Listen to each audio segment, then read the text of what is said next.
Cease fire کی خلاف ورزیوں کے 133 دن، قابض اسرائیل کی نئی فضائی غارت گری اور گولہ باری۔ قابض اسرائیل کی بندشوں کے باوجود 1,00,000 نمازیوں کی مسجد اقصی میں نماز عشاء اور تراویح کی ادائیگی۔ دوستو، آپ کا میزبان میں ہوں وصال، آپ دیکھ رہے ہیں نیوز 18 کا سوشل میڈیا پلیٹ فارم۔ قابض اسرائیلی افواج کی جانب سے مسجد اقصی کے داخلی راستوں اور گرد و نواح میں عائد کردہ سخت فوجی پابندیوں اور رکاوٹوں کے باوجود جمعے کے شام تقریباً 1,00,000 نمازیوں نے مقبوضہ بیت المقدس میں قبلہ اول کے صحنوں میں نماز عشاء اور تراویح ادا کی۔ بیت المقدس میں اسلامی اوقاف کے محکمہ نے رپورٹ دی ہے کہ قابض دشمن کی جانب سے شہر میں داخلے پر لگائی گئی کڑی پابندیوں، سخت پابندیوں اور بڑی تعداد میں شہریوں بالخصوص یعنی خاص طور سے مغربی کنارہ سے، ویسٹ بینک سے آنے والے فلسطینیوں کو روکنے کے باوجود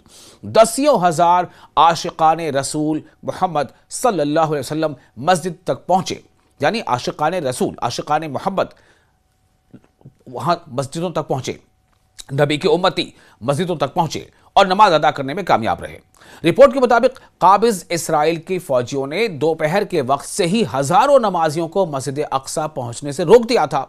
جبکہ بیت المقدس کے شمال میں واقع قلندیہ چیک پوسٹ اور بیت المقدس و بیت لحم کے درمیان حائل چیک پوسٹ سے 300 سے بڑی تعداد میں فلسطینیوں کو زبردستی واپس بھیج دیا گیا۔ یہ بھی ہوا، ان سب کے باوجود بڑی تعداد نے نماز عشاء بھی ادا کی اور صلاۃ اللیل یعنی رات کی نماز جسے ہم تراویح کے نام سے بھی جانتے ہیں وہ بھی ادا کی۔ یہ پابندیاں ایک ایسے وقت میں لگائی گئی ہیں جب قابض اسرائیل نے رمضان المبارک کے دوران نمازیوں کی آمد کو محدود کرنے کی مذموم کوشش کے تحت بیت المقدس، پرانے شہر کی گرد و نواح اور مسجد اقصی کے دروازوں پر اپنی فوجی نفری میں غیر معمولی اضافہ کر دیا ہے۔ یعنی اسرائیل ہر وہ ہتھ کنڈا آزما رہا ہے، ہر طرح سے دہشت میں رکھنا چاہتا ہے فلسطینیوں کو تاکہ وہ کم سے کم تعداد میں مسجد اقصی میں داخل ہوں۔ مسجد اقصی آنے کی تعداد ہی کم ہو جائے فلسطینیوں کی، یہ اسرائیل چاہتا ہے۔ ان سب کے علاوہ قابض اسرائیلی حکام نے گزشتہ چند دنوں کے دوران 300 سے زائد بیت المقدس کے مقامی رہائشیوں کے پورے ماہ مقدس کے لیے مسجد اقصی سے بے دخلی کے احکامات جاری کر دیے ہیں تاکہ انہیں عبادت کے حق سے محروم رکھا جا سکے۔ کوئی بھی ریزن بتا سکتی ہے، کوئی بھی ریزن بتا کر اسرائیل کی جو وہاں پہ فوجی انتظامیہ ہے وہ مسجد اقصی اور اس کے آس پاس جو وہاں پہ مقامی شہری ہیں انہوں نے بین کر دیا کہ آپ 1 مہینے تک مسجد میں نہیں داخل ہو سکتے، اس کیمپس میں داخل نہیں ہو سکتے۔ کوئی پوچھنے والا نہیں ہے، کھلی خلاف ورزی وہ کرتے ہیں، ہیومن رائٹس کا وائلیشن ہوتا ہے، انٹرنیشنل لاز کا وائلیشن ہوتا ہے، سب کچھ ہوتا ہے، لیکن ان سب کے باوجود اپنی جانوں کو ہتھیلی پر رکھ کر، جی ہاں اپنی جانوں کو ہتھیلی پر رکھ کر، یہ صرف محاورہ کہنے کو نہیں، غزہ اور فلسطین میں یہ دیکھنے کو ملتا ہے، اس کی نظیر ملتی ہے۔ قابض اسرائیلی افواج کی جانب سے غزہ کی پٹی میں سیز فائر کے معاہدے کی خلاف ورزیوں کا سلسلہ بھی لگاتار جاری ہے۔ ان سب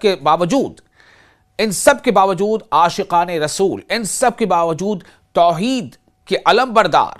مسلمانان فلسطین، وہ مسجد اقصی کی کیمپس میں نہ صرف یہ کہ آتے ہیں، یہ جانتے ہوئے کہ پتہ نہیں واپس لوٹ بھی سکیں یا نہیں، یا تو اسرائیلی گولیوں کا شکار ہو جائیں یا پھر اسرائیل کے فوجی کسی نہ کسی بہانے سے انہیں قید کر لیں، لیکن ان سب کے باوجود وہ آتے ہیں اور نماز عشق الہی ادا کرتے ہیں۔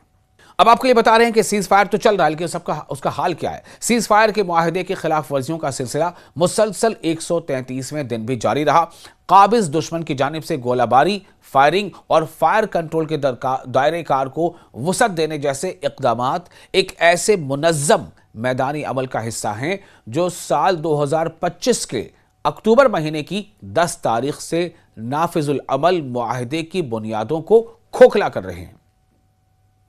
جو اطلاعات آ رہی ہیں، جو جانکاری آ رہی ہے اس کے مطابق ہفتے کی صبح جنوبی غزہ کے شہر خان یونس کے مشرقی علاقوں اور غزہ شہر کے شمالی حصوں میں قابض دشمن کی فوجی گاڑیوں نے شدید فائرنگ کی۔ ہفتے کی صبح یعنی سنیچر کی صبح، سیٹرڈے کی صبح